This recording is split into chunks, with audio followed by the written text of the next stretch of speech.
Como programa de las provincias también existen. El país, el mundo, están reaccionando después de la aprobación por el Senado de lo que está quedando de la original ley de bases. ¿Por qué?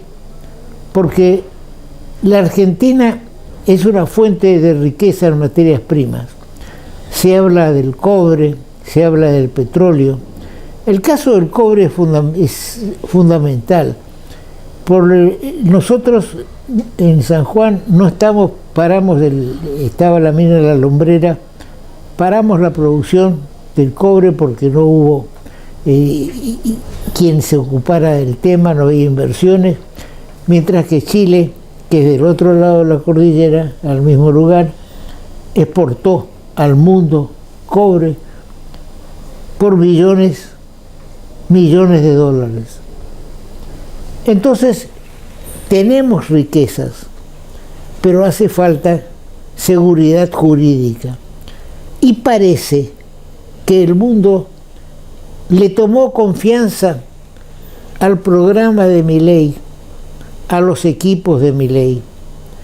Y entonces ya se habla de una segunda etapa, y el titular de Economía del diario La Nación del pasado 16 de junio nos dice: hay señales que indican que está cerca la segunda etapa del programa económico.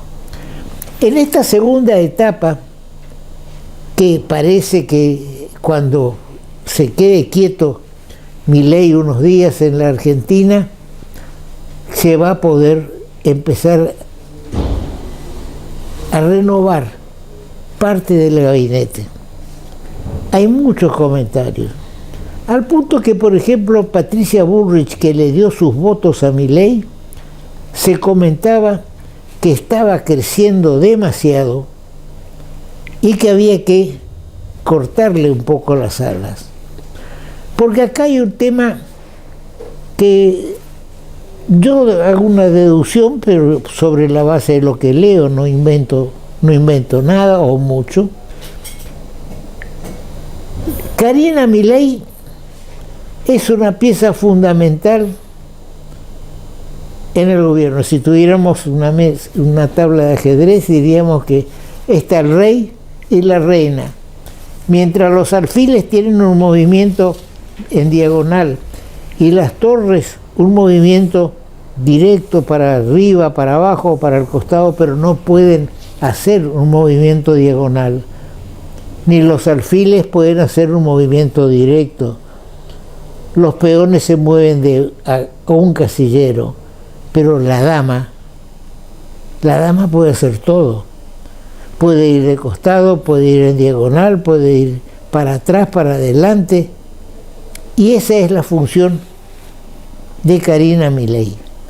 Tal es así que con sorpresa leí hace pocos días que también a El Salvador, al cambio de gobernadores, de presidentes en El Salvador, también estuvo Karina.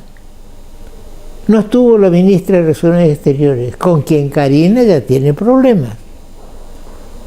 Entonces, estamos en una situación en que, volviendo al tema de Bullrich, se le está queriendo sacar el manejo de la gendarmería, se estaba queriendo sacar el manejo de la gendarmería, de la Policía Federal, de la Policía Aeronáutica.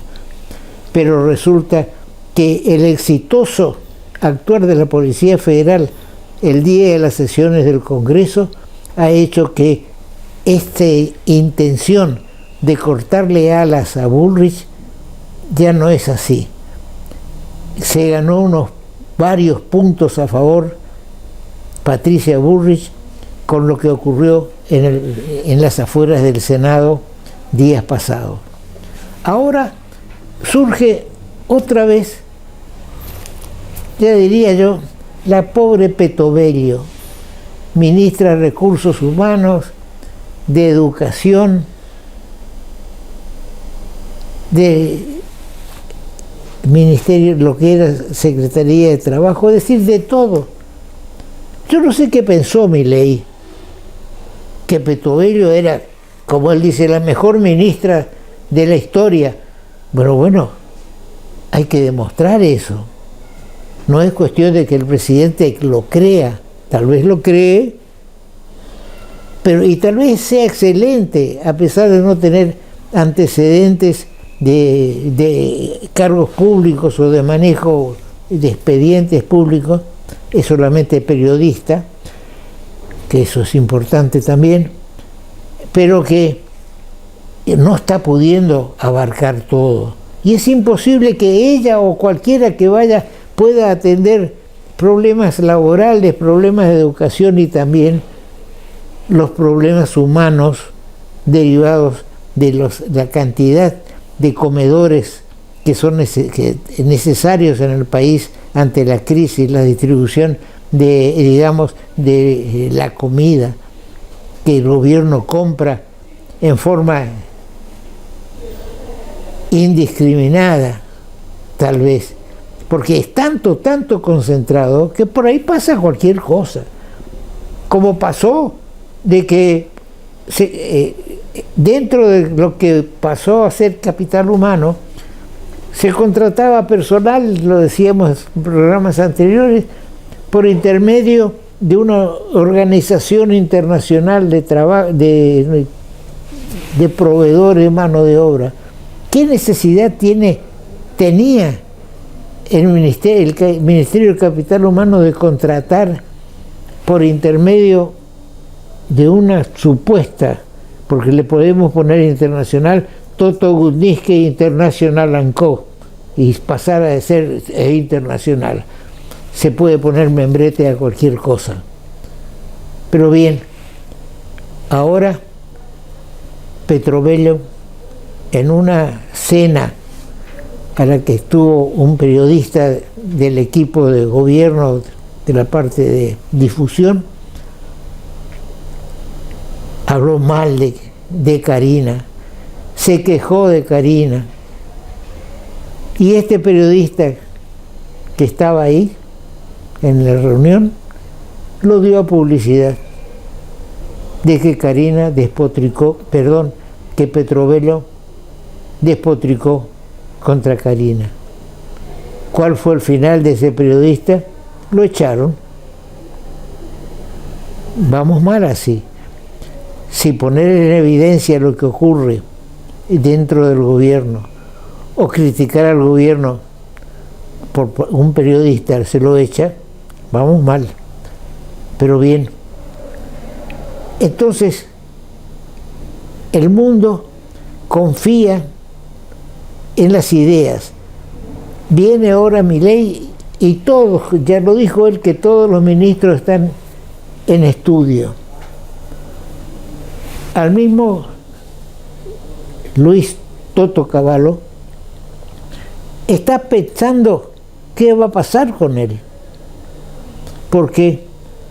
Porque hay Sturzenegger, que es ministro de Macri, también lo quieren poner en un ministerio. Y entonces esta hora no lo puede nombrar porque lo dice, va a ser ministro. Las cosas, el mundo al revés. Va a ser ministro. ¿De qué cartera? Y no sé todavía. Van a crear una cartera para Sturzenegger, pero tratan de que no moleste a Toto Caputo, mientras que hay otro Caputo que trabaja así con Karina, codo a codo, en la estructura del nuevo partido, La Libertad Avanza, pero Partido Nacional en todo el país. Es decir, que hay un Caputo economista y un Caputo, no sé si sus parientes deben ser porque no es un apellido común, pero que trabaja con Karina en el tema del armado del partido La Libertad Avanza en todo el país. Pero vamos a un corte y continuamos con este análisis.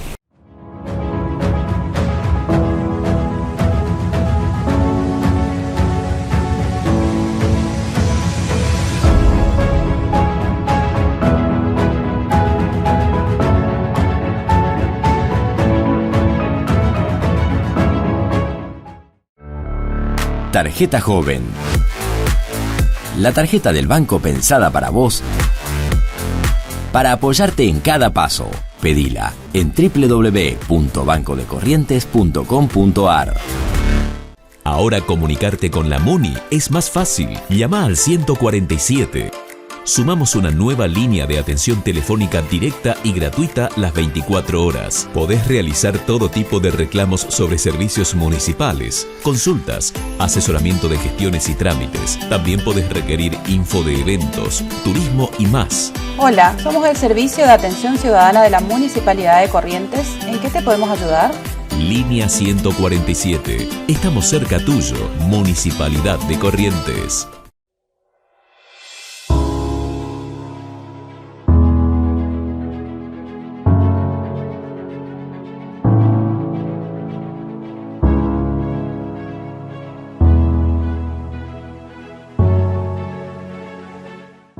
Veamos qué nos dice en el diario La Nación, la parte de economía, Marco Buscaglia, autor economista de la Universidad de Pensilvania. Fue economista jefe para América Latina de Bank of America Merrill Lynch, autor del libro Emergiendo. Es decir, que es un analista importante. Y como hice en el programa anterior, yo ya emití mi opinión en general. Ahora vamos a leer qué es lo que dice este economista Marco Buscaglia. La ley Bases tiene condimentos que permitirán ayudar a la recuperación de la economía argentina. La ley Bases es el principal parte, es el régimen de incentivo para grandes inversiones. Régimen incentivo para grandes inversiones. Las empresas que adhieran a este régimen, para la que se prevé una vigencia de 2 años, pero se le exige para entrar en este régimen de grandes inversiones un capital mínimo una inversión mínima de $200 millones. Y algunos sectores dicen que ha sido un error poner una base tan alta. Pero bien, recibirán beneficios fiscales como una menor carga de impuesto a las ganancias y además no podrán quedar afectados por restricciones para importar y exportar. Eso es lo que se llama el cepo, que el mundo pide que se quite el cepo cambiario. Porque, por ejemplo, una de estas empresas que viene a invertir, ya sea por el régimen de grandes inversiones o otro, invierte $100 millones que le dan un X resultado y quieren retirar la ganancia y no pueden por el cepo. Entonces hasta el Fondo Monetario Internacional le pide al gobierno que elimine el cepo. Pero bien,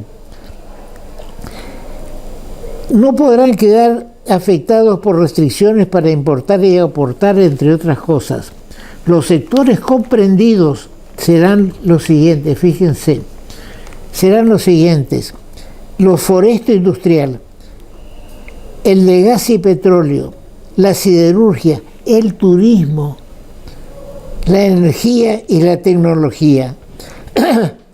No distinguen entre sectores. En otros países que rige un sistema parecido, no se distingue entre sectores. Acá son estos 4 o 5, inversiones en estos 4 o 5 temas, y los demás no. En otros países cualquiera sea la inversión.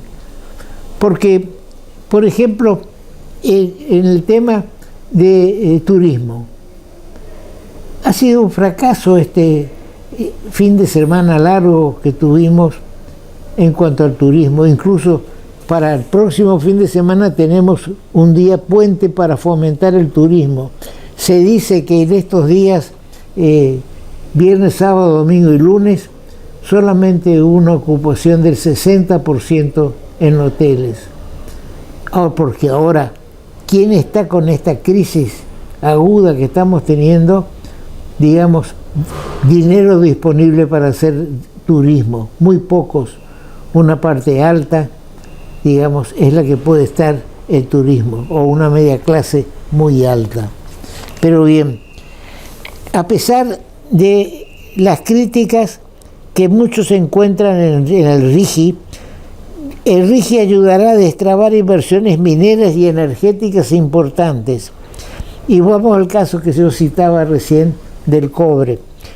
La mina de cobre, oro y plata de José María en San Juan, que ya tiene los permisos ambientales y que implicará una inversión de más de 4.000 millones de dólares. La mucha, 4.000 millones, y celebrábamos con cohetes y banizas 800 millones del Fondo Monetario Internacional. Préstamo. Ahora la inversión sería de 4.000 millones de dólares para la construcción. La mina produciría 136.000 toneladas de cobre anuales y podría exportar más de 1.100 millones de dólares. El mundo aceleró la demanda del cobre. La Argentina dejó de producir cobre en 2018, cuando se cerró bajo de la lumbrera en San Juan. Y acá viene lo que decía al comienzo. Del otro lado de la misma cordillera, en Chile, exportan más de 4.300 millones por año. Todo esto yo lo traigo a colación. Yo no soy un economista, soy un político, sin duda. Y me preocupa que todo el gabinete, a 7 meses de llegado Milei, esté con temores en cuanto a su permanencia. Es imposible desarrollar una segunda etapa del programa económico, digamos, con ministros que no están seguros de si quedan o no quedan. Entonces, primero, señor presidente, en el tablero de ajedrez, usted es el rey. Cuidado que no le coman la dama, o la dama no se coma sola, o se corte sola, y después terminemos con que el rey derrotado, si fuera una partida de ajedrez, se pierde cuando lo rodean al rey, y el rey pierde fuerza. Vamos a un corte.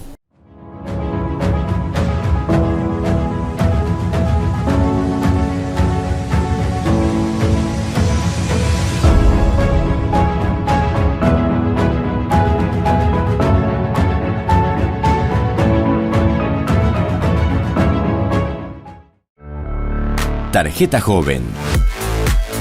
La tarjeta del banco pensada para vos, para apoyarte en cada paso. Pedila en www.bancodecorrientes.com.ar. Ahora comunicarte con la MUNI es más fácil. Llama al 147. Sumamos una nueva línea de atención telefónica directa y gratuita las 24 horas. Podés realizar todo tipo de reclamos sobre servicios municipales, consultas, asesoramiento de gestiones y trámites. También podés requerir info de eventos, turismo y más. Hola, somos el Servicio de Atención Ciudadana de la Municipalidad de Corrientes. ¿En qué te podemos ayudar? Línea 147. Estamos cerca tuyo, Municipalidad de Corrientes.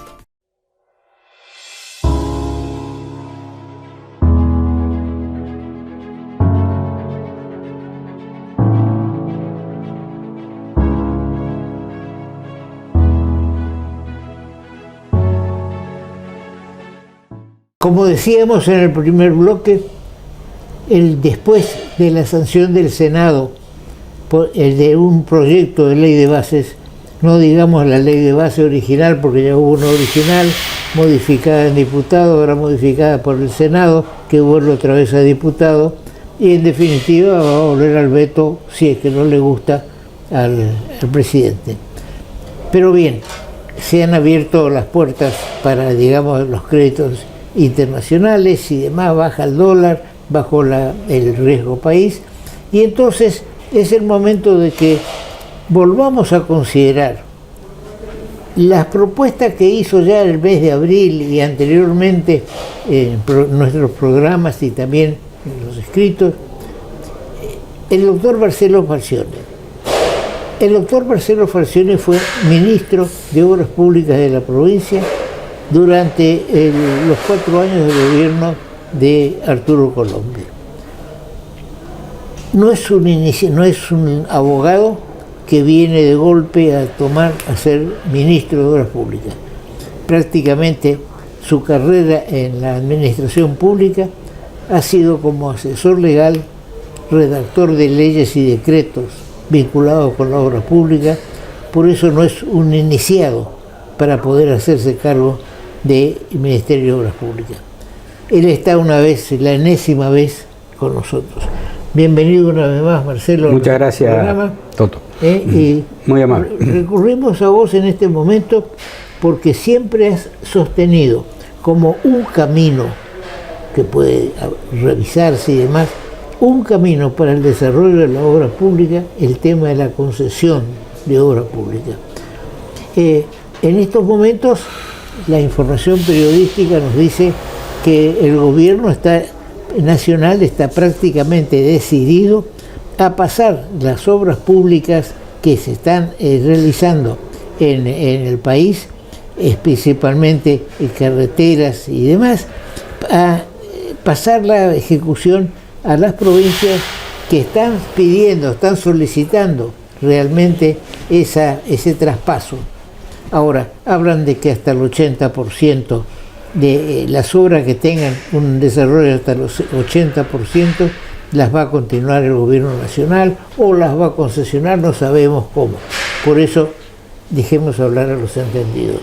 ¿Cómo ves este tema de este anuncio de que se estaría realmente por privatizar, por provincializar las obras públicas que están pendientes? Bueno, Toto, muchas gracias por la invitación de nuevo y yo creo que estamos viviendo una situación incierta, dudosa, poco clara, que merece por parte de las autoridades, sobre todo nacionales, den una idea y transmitan a la provincia qué es lo que se está pretendiendo hacer. Como bien vos lo dijiste recién, la idea es que las obras públicas nacionales, con un avance del 80-85%, van a ser terminadas por la nación, se supone que bajo el mismo régimen que estaban contratadas. Sí. Y las provincias, por otro lado, están tratando y gestionando el traspaso de las obras que están con menos de ese porcentaje a los gobiernos provinciales, para tratar de intentar terminarlos los gobiernos provinciales. Ahora bien, resulta ser que hay que hacer una gran peregrinación, tienen que andar mendigando los gobernadores la transferencia de estas obras que no termina el gobierno nacional a las provincias.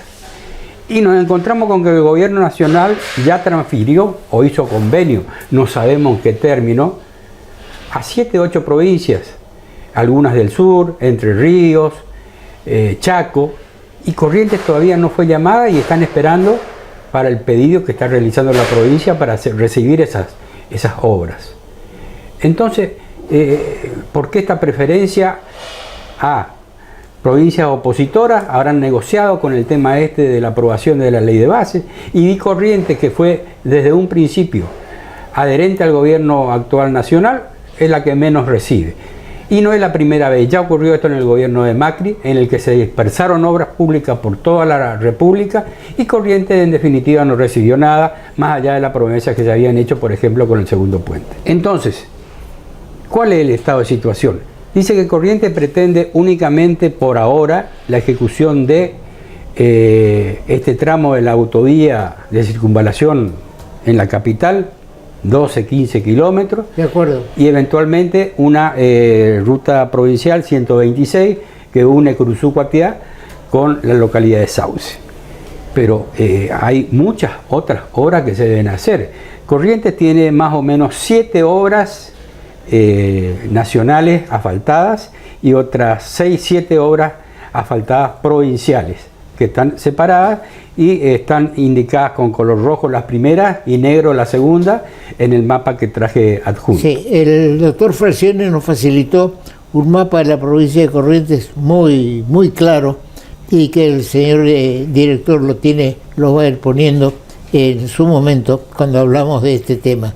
Ahí se nota las rutas que están en rojo, las rutas que esas son nacionales. Nacionales, asfaltadas.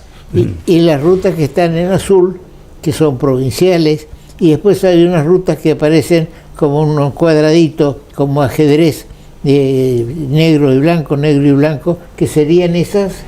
Pavimentadas, enripiadas o de tierra. O de tierra. Que, bien. perdón, quisiera acotar, es la gran crisis que está teniendo, por eso me resultó interesante tratar estos temas, la crisis de la situación caminera de la provincia, admitida inclusive por el actual ministro de Obras Públicas, diciendo de que efectivamente con el tema de estas lluvias que se han producido últimamente, la situación es catastrófica.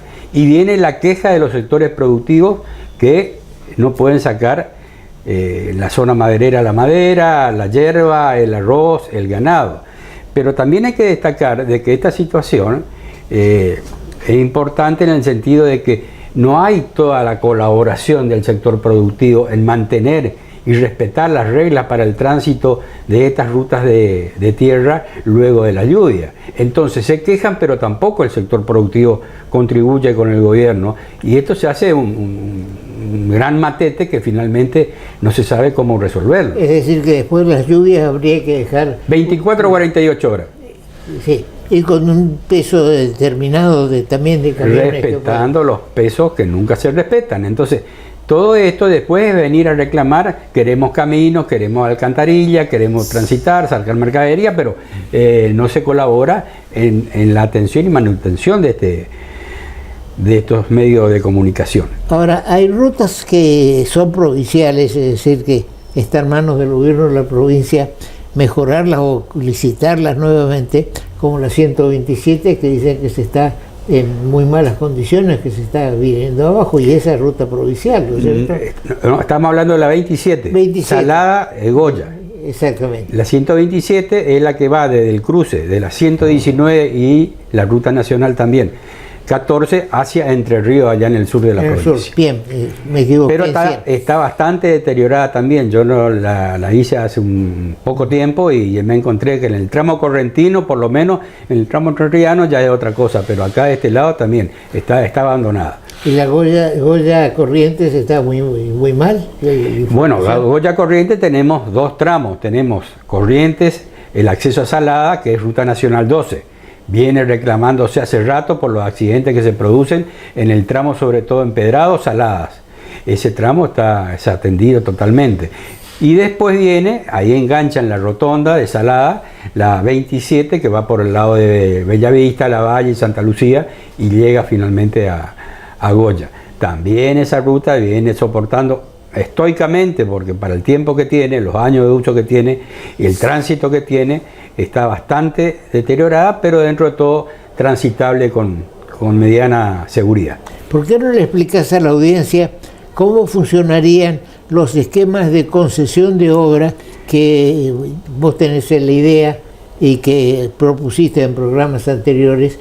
Porque ahora sí tiene, digamos, cierto grado de validez todos estos esquemas, porque si el gobierno nacional transfiere todas estas obras al gobierno provincial, no creo que el presupuesto provincial sea suficiente para poder llevar adelante estas obras, porque el presupuesto provincial está por ahí, desorientado, designando fondos a otras obras que no serían de este tipo. Claro, en absoluto, todo esto es así. Pero antes, dos o tres cositas. Nosotros tenemos un sistema de peaje, que es el corredor acá del litoral, entre Ituzaingó, viene a Corrientes, Riachuelo, otro peaje, y sigue hasta el final de la ruta 12. Eso en principio tiene que ser mantenido y eventualmente mejorado y ampliado por la concesionaria, una empresa nacional concesionaria del peaje. Entonces, ¿por qué no exigir e indagar ante la alternativa de solución para este tramo que tiene preocupado al gobierno provincial y a toda la ciudadanía? Hacer que esa empresa se encargue como parte del peaje que está cobrando la ampliación y terminación de este tramo de la autovía de circunvalación de la capital. Por ejemplo, digo, Sí. yo no tengo conocimiento, pero supongo que el gobierno provincial habrá indagado esta alternativa. Sino de última, agregar algún plus a este peaje por la ejecución de este tramo o armar un peaje específico para esta obra, de tal manera que entonces la provincia pueda concluir con esta situación que hasta ha provocado ya accidentes, muertes, etcétera, etcétera. Pero bueno, básicamente, y también esto es aplicable ya que está a eventual ejecución, porque obviamente conseguir crédito en este momento para ejecuciones de obra de gran porte, como sería el segundo puente o el Goya Reconquista, la Valla Avellaneda, la alternativa de instaurar que estas obras, y en sintonía con la política que tiene el gobierno nacional, decir, hacemos obras por peaje, pagándole a la empresa la retribución una vez que termina la obra, dándole la explotación de la misma. El camino sería el siguiente. La provincia, ahora que si le cede la nación las obras de caminos, por ejemplo, estamos hablando, hace el proyecto, se lo somete a una licitación con la condición de que el que gane la licitación la construya. La provincia no pone un peso, pero el que gana la licitación, el contratista, el concesionario de la obra, digamos después, una vez terminada, establece un peaje y con eso se supone que va, digamos, recuperando el capital invertido. Así es. Ahora, ese peaje seguramente tendrá algunas pautas que pueda presentar la provincia en cuanto al costo, porque habrá también que analizar eso. No, se hace todo un análisis, por supuesto, y encima, digamos, además, estas concesiones son por muchos años, y es el esquema que tenemos en el puente con Brasil entre Santo Tomé y San Borja, Ajá. que ya está vencido y próximo a renovarse o hacer un nuevo llamado a licitación para el mantenimiento, porque la obra ya está terminada y, digamos, amortizada hace tiempo, el puente. Y ahí hay una empresa que está atendiendo y cobrando peaje, un peaje que por sí es bastante caro, Ajá. pero sin embargo, bueno, ante la solución de no poder haberse hecho de otra forma, esto se está haciendo desde la época en que estaba terminando el gobierno de Tato Romero Feri, y sin embargo todavía está vigente y sigue plenamente. Esa sería una alternativa. Creo que también algo así se conversó o se está diciendo respecto a este proyecto entre Caseros y Bella Unión. Sería otra alternativa. ¿Y por qué no perfectamente hacerlo para el Goya Reconquista, el segundo puente y algunas rutas que puedan estar incluidas en esto? Es más, se puede hacer para otro tipo de obras sin ningún problema. Yo tenía un proyecto y lo he explicado acá en el programa, ahora sería largo y agotado el tiempo, pero para hacer una nueva terminal en la ciudad de Corrientes, por el sistema de concesión de obra pública, por ejemplo. Entonces, bueno, la idea es, digamos, no esperar también tanto, porque evidentemente la voluntad del gobierno nacional es sacarse las obras de encima. Corrientes tiene aproximadamente 15 centros de desarrollo infantil, digamos, jardines de infantes, que están bajo la órbita de convenios con la Nación, 80 viviendas sin terminar con muy poco grado de faltante para ser inauguradas, y todo esto se tiene que llevar a cabo. Digamos, entonces, me pregunto, soy exagerado seguramente, ¿no? Pero, ¿qué pasa?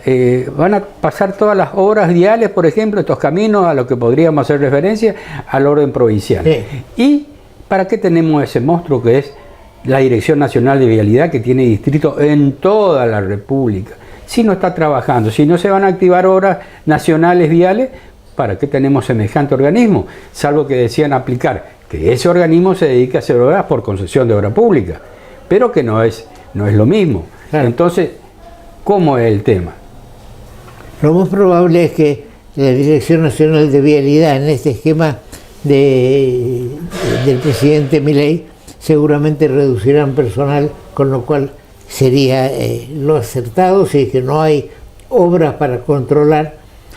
Por ejemplo, hay un caso que me llegó hoy y que seguramente en el programa próximo vamos a considerar, el tema de la hidrovía Paraná-Paraguay, donde me informan que hay un ente para la construcción y gastos de la vía navegable y que tiene 15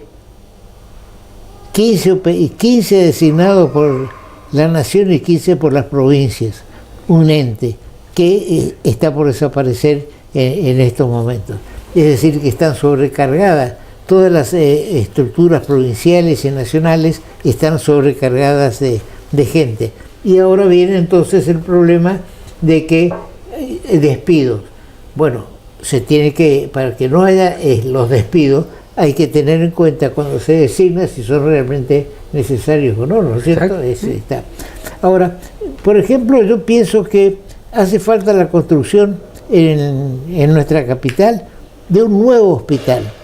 Los hospitales en este momento no están dando abasto. Hemos visto en diarios Norte de Corrientes hace un par de días, donde se habla de la gran cantidad de gente que está esperando atención en los hospitales. Yo hice días pasados tuve que llegarme hasta el Hospital Juan Pablo por problemas con una enfermera que me atiende, de sus hijas, y también he visto que hace falta más hospitales. Pienso, Marcelo, que hasta hospitales se pueden hacer por concesión, pero en este caso, digamos, el que toma la obra, el que hace la obra, y no puede cobrar un peaje, o digamos, o un canon a los que entran o los que son atendidos, pero sí le puede cobrar ese canon a la provincia durante 20 o 30 años, por el hecho, es una forma indirecta de darle un crédito a la provincia para que construya un hospital, en este caso, antes era para caminos. Entonces, digamos, no es que los caminos lo paga el que los usa. Sí. En este caso, como no le podemos cobrar en el hospital a la gente que los usa porque es un problema de salud, entonces que se le dé, digamos, a una empresa la construcción de un hospital, y durante 25, 30 o los años que se convenga, la provincia es como una compra a plazos, y va pagándole todos los meses o todos los años un canon determinado, que eso es más factible, como cuando compramos algo que preguntan a 6 meses o al contado o 24 meses, etcétera, ¿no? El antecedente está, Toto, quien dice hospitales, independientemente, paréntesis, ¿no es cierto?, se está haciendo una obra muy importante por el gobierno provincial para la ampliación del hospital de niños. Y por otro lado está en construcción y avanzado el centro oncológico, pegado también físicamente al hospital de niños para la provincia de Corrientes. Pero volviendo a lo otro, tenemos el modelo y el ejemplo. Quien dice hospitales, puede decir hoteles. Y en Corrientes, la única obra que se hizo por concesión de obra pública justamente fue la construcción del hotel, el nuevo edificio del hotel de turismo. Ese hotel, ese importante bloque que está ahí en la Costanera, fue una remodelación y ampliación, pero construcción en definitiva de un nuevo edificio contratado por concesión de obra pública. En consecuencia, ese mismo modelo puede ser trasladado y aplicable a la ejecución de hospitales. Claro, el hotel cobra a la persona que va a estar. Sí. Bueno, en mi hipótesis, digamos, tendría que ser el enfermo que paga, pero entonces que el enfermo, como no está en condiciones y no se va a un hospital privado, entonces el Estado es el que paga mensual o anual. En el caso que el internado no tenga obra social, porque si tiene obra social, también el centro de salud le cobra las obras sociales. Claro, claro. Así que esa es una manera de recupero también, ¿no es cierto? Sí, sí. Todo es cuestión de estudiarlo y buscarle la forma, Toto. Lo que pasa es que, perdóname, ¿no? Los potables dirigentes políticos que están pretendiendo, y ahora ya estamos con la apertura de la campaña, están preocupados en obtener el poder primero, digamos, ¿no?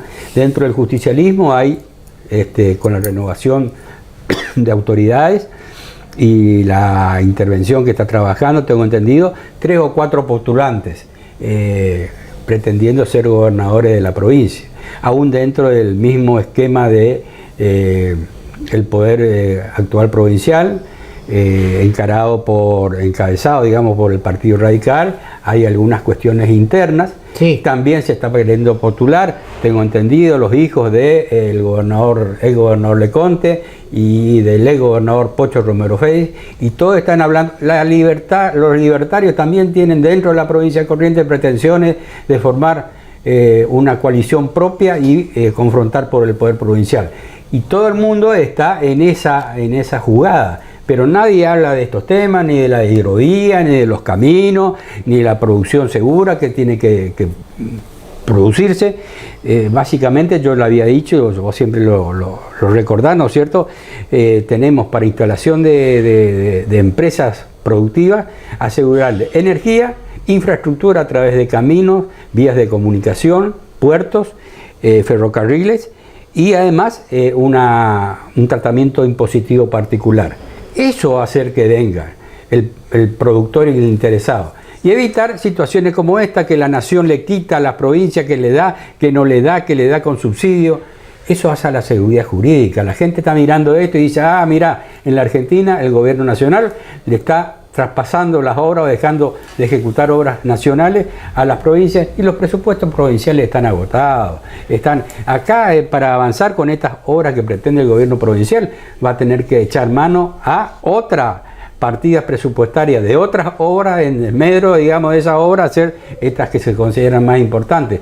Entonces eso nos trae tranquilidad al inversor. Días pasados recordábamos con el diputado provincial, mandato cumplido, al igual que yo, Pedro Alcántaro Díaz Colodrero, que la provincia había tomado, con apoyo de los, de los ganaderos y los agricultores de la provincia, créditos en la época que él era legislador, y que se cumplió, se pagó. Es decir, que la provincia tiene antecedentes de cumplimiento en cuanto a los créditos. Eso es positivo en estos momentos. Yo voy a narrar un episodio que me ocurrió este día domingo. Estaba en el shopping de la ciudad, sentado esperando a mi esposa, y se me arrima un hombre, unos 50 años capaz, y me dice, ¿cómo le va, doctor? Yo por supuesto lo saludo, no sé de quién se trata, y me dice, yo trabajé para usted cuando tenía la casa en la calle 25 de Mayo y Córdoba. Bueno, eso es más de 30 años. Bueno, y me dice, ¿cómo ve este gobierno de Milei? Entonces le doy más o menos mi orientación y le pregunto, ¿y cómo lo ves vos? Y fíjense el razonamiento de un hombre común que trabajaba, que seguramente el trabajo de albañilería hace tiempo, ahora se ve que le ha ido bien, y me dice que él está con el gobierno de Milei porque el gobierno de Milei está haciendo lo que prometió y que se lo apoyó más del 50%. Mientras que otros gobiernos, y me dice el caso de Menem, que prometió una cosa y después cuando llegó al gobierno dio vuelta e hizo otra. Es decir, que el común de la gente, ese 50% que lo votó, está, satisfecho porque lo votaron porque iba a hacer esto que está haciendo.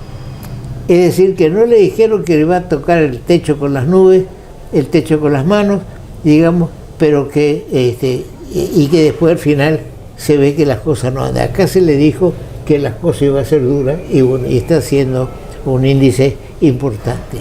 Bien, Marcelo, nosotros el próximo programa vamos a tocar el tema de la hidrovía que me llegó esta mañana, así que no tuvimos tiempo de analizarlo. Esperemos que con este mapa que está al aire en estos momentos, consideración de ustedes, un aporte importante que hace el doctor Falcioni para que nos pongamos a analizar cómo es el sistema ferroautomotor fluvial que más le conviene desarrollar en estos momentos a la provincia. Una cosa era hace 50 o más años, donde no había caminos y entonces todo era el ferrocarril y la navegación fluvial. Hoy, lamentablemente, por situaciones propias, la navegación fluvial, sobre todo en el tramo del norte de la provincia del Alto Paraná, se ha venido abajo. Entonces, te pregunto, Marcelo, el gran capitán, el llamado tren Gran Capitán, que venía desde Encarnación, Posadas hasta Buenos Aires, Ibicuí y demás, ¿está funcionando en condiciones como para poder competir con el transporte terrestre? No, en este momento no, Toto. Ese fue un ramal que operó un tiempo determinado como traslado de pasajeros. El problema es que es tan pésimo y malo el estado de esa vía, el Urquiza, que tanto los transportes de carga como el de pasajeros tenían un limitante de transitar no más de 50 kilómetros por hora porque se producían descarrilamientos.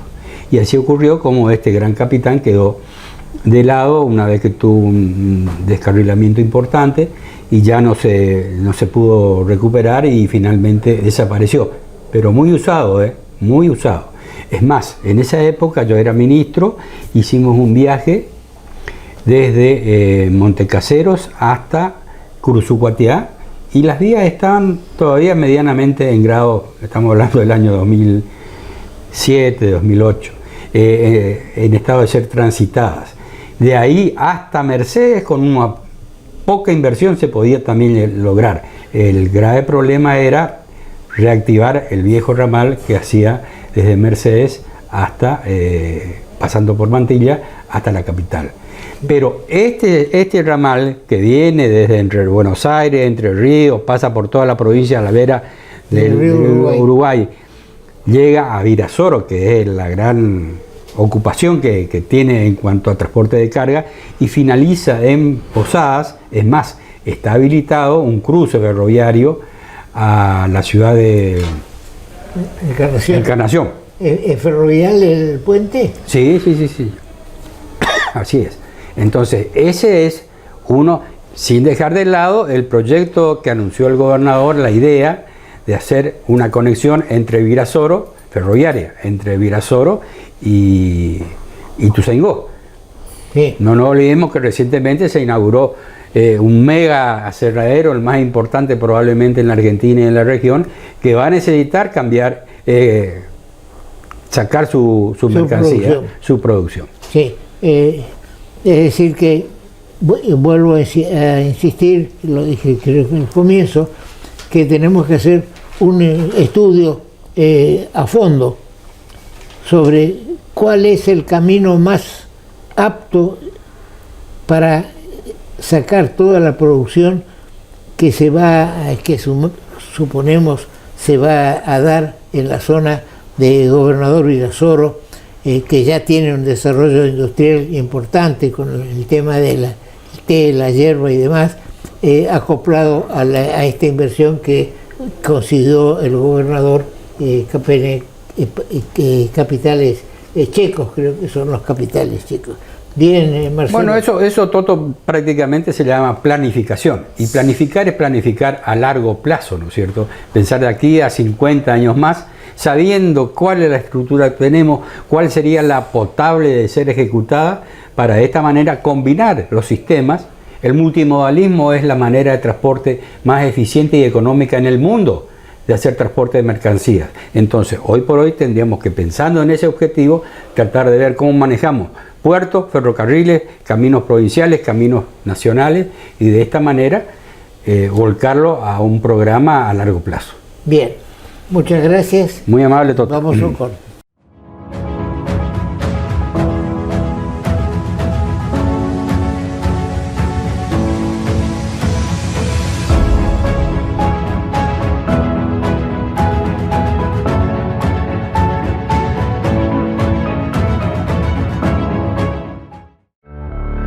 Tarjeta Joven. La tarjeta del banco pensada para vos, para apoyarte en cada paso. Pedila en www.bancodecorrientes.com.ar. Ahora comunicarte con la MUNI es más fácil. Llama al 147. Sumamos una nueva línea de atención telefónica directa y gratuita las 24 horas. Podés realizar todo tipo de reclamos sobre servicios municipales, consultas, asesoramiento de gestiones y trámites. También podés requerir info de eventos, turismo y más. Hola, somos el Servicio de Atención Ciudadana de la Municipalidad de Corrientes. ¿En qué te podemos ayudar? Línea 147. Estamos cerca tuyo, Municipalidad de Corrientes.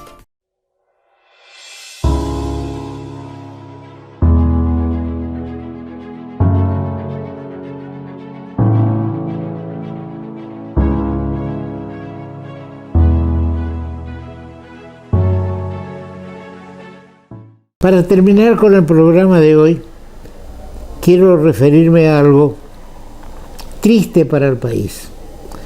La Argentina ha sido condenada por ineficiencia, por falta de interés, en encontrar o en esclarecer el atentado contra la AMIA, la Asociación Mutual Israelita Argentina, con una autobomba que produjo la muerte de 300 personas. Un organismo internacional ha condenado la acción de nuestro país para esclarecer esto. También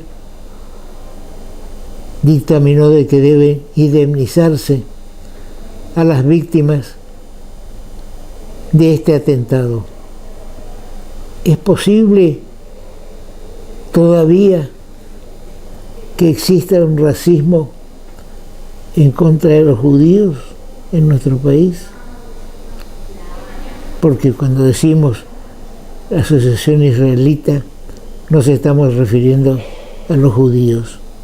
Yo soy judío, mis padres judíos, mis abuelos judíos,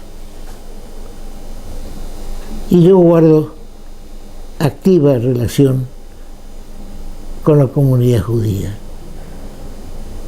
Que esto no vuelva a ocurrir, porque todos condenamos la violencia. Lo que está pasando en Israel en estos momentos, ¿cuál es el origen de este enfrentamiento? Había en una ciudad cercana al área de Hamas, que es una parte que quedó en la partición de Israel, quedó para los árabes. Se festejaba un acontecimiento, un día feriado.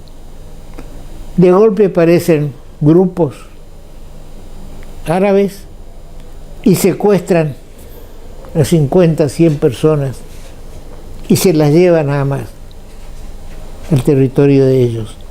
Es clásico el caso de una motociclista que pasaba por ahí, fue secuestrada con bicicleta y todo. Reaccionó Israel para rescatar a su gente. Y yo comparo el caso como, digamos, si estamos festejando el carnaval en Corrientes y viene un comando paraguayo y secuestra 10, 15, 20 de nuestra gente y se la lleva al Paraguay. ¿Qué hace la Argentina? Va a hacer todo lo posible, incluso la guerra, para rescatar a su gente. O si Chile, en la fiesta de la vendimia, hace lo mismo y toma a su gente. Entonces se niegan los árabes a una conversación, a una paz, para poder rescatar, que devuelvan los civiles. Si quieren guerra, guerra tendrán, pero la guerra no se hace secuestrando civiles que están en una plaza celebrando con alegría un acontecimiento. Será hasta nuestro próximo programa.